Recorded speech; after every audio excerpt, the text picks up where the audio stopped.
हम ये जानना चाहेंगे कि देश में दंगे फसाद आज भी जारी हैं। आज़ाद हुए देश को 75 साल हो गए, हम लोग अमृत महोत्सव मना रहे हैं। दंगा रहित देश हो, इसके लिए क्या होना चाहिए? पहली बात तो एक दंगा तो वो हो जाता है कि अभी हम आप लोग बैठे हैं, दोनों लोग बैठे हैं, हमारी बैठक किसी महफिल में हो सकती है, किसी जलसे में या किसी भीड़ में, मेले में, बाजार में भी हो सकती है। और इत्तेफाक हमारे आपकी बातचीत के लहजे में कुछ नासमझी हो जाए तो हमारी मारपीट हो जाए। हमारे साथ जो दो चार साथी हैं या सिराज साहिल के साथ जो दो चार साथी हैं, तो वो भिड़ंत मुमकिन है, ये नेचर है, समझेगा। तो ये हमेशा होता रहा है और हमेशा होता रहेगा जी। लेकिन जिस दंगे से हमारा देश प्रभावित है और जिस दंगे के नाम से दंगा जाना जाता है, वो तो प्री प्लान किया जाता है, कराया जाता है जी, समझे था। अब एक तो ये इत्तफाकी जो हो गया, हमारे चंद साथी, तुम्हारे साथ चंद साथी भिड़ गए, तो उसके लिए तो कानून बहुत जल्दी से अमल में, एक्शन में आ जाता है और हम दोनों की गलतियां तलाश लेता है। हमारे दोनों लोगों को अरेस्ट भी कर लिया जाता है, अदालत के हवाले कर दिया जाता है कि भाई ये दोनों लोग जो है सरेआम बाज़ार में सड़क पे अमन और शांति खराब कर रहे थे, देश के कानून व्यवस्था बर्बाद कर रहे थे, तो हम दोनों पर मुकदमा हो जाता है, पेश कर दिया जाता है। लेकिन जो साजिश के तहत जो दंगे होते हैं, मसला उसका जी, उसको इलाज की ज़रूरत है। ये इत्तफाकिया तो कल भी था, आज भी है, आगे भी होता रहेगा। उसका निवारण तो हमारे पास है, लेकिन इसका निवारण नहीं है।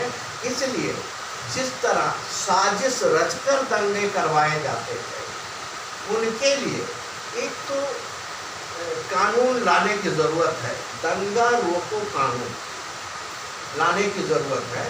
और उस कानून के लिए मेरा सुझाव ये है कि जिस इलाके में दंगा हो, अचानक नहीं होता, बड़ा दंगा करवाने के लिए महीनों उसके प्रोसेस किए जाते हैं, माहौल गर्म किए जाते हैं, नफरतें फैलाई जाती हैं, लोगों को एक दूसरे के खिलाफ गुस्से दिलाए जाते हैं और फिर किसी पॉइंट पर एक पत्थर मार दिया जाता है, सिंगल एक पत्थर मार दिया जाता है।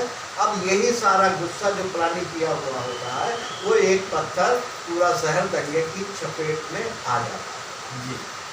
अब रही बात ये, इसका इलाज के लिए मैं समझता हूँ कानून बनाने की ज़रूरत है और कानून बनाने में उन लोगों को जिम्मेदार ठहराना चाहिए जो लोग साजिशकर्ता में पाए जाए।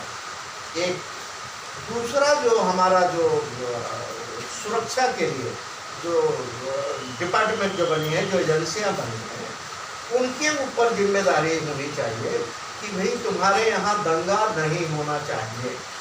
ये इत्तफाकी दंगा तो ठीक है, वो किसी के, मेरे भी कंट्रोल में नहीं है जी। मैं नाराज हो गया अभी आपको झापड़ मार सकता हूँ, ये कंट्रोल में नहीं है।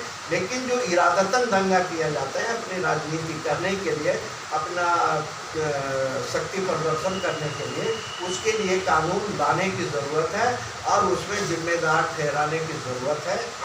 अब इरादा आपका ये है, आप मान लीजिए सिराज साहिल साहब यहाँ पर आए हैं और इनका इरादा है कोई राजनीति करना है या अपना बहुबल दिखाना है, दंगा करवा के, तो इसके अंदर मेरा घर जल गया, मेरी दुकान जल गई, मेरी माल मत्ता जल गई, मेरी गाड़ी जल गई, समझे था।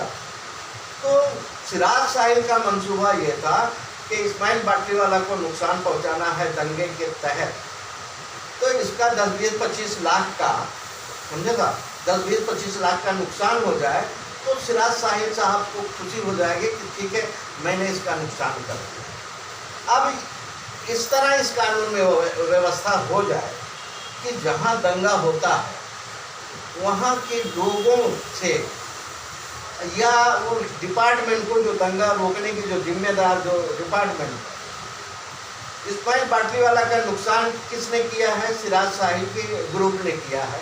कितने का किया है? 50 लाख का नुकसान किया है। इस समाज से और जिम्मेदार अफसरान से कलेक्शन करके उस 25 लाख के नुकसान को 50 लाख के फायदे में बदल दें तो दंगे पर कंट्रोल आ जाएगा। मतलब सिराज साहिब का मंसूबा फेल हो जाएगा कि मैं तो गया था यार इसका 25 लाख का नुकसान करने, किया तो 25 लाख का नुकसान और इसको मिल गया 50 लाख, तो ये तो मैं तो घाटे में फंस गया। तो अगर इस तरह की सोच जाती है देश में तो सिराज साहिब जैसे साजिश करता लोग उनका मंसूबा फेल हो जाएगा कि मैंने अगर इसका नुकसान किया तो ये डबल फायदा हो जाएगा। तो जब उसके दिमाग से ये निकल जाएगा तो दंगे पर कंट्रोल हो जाएगा।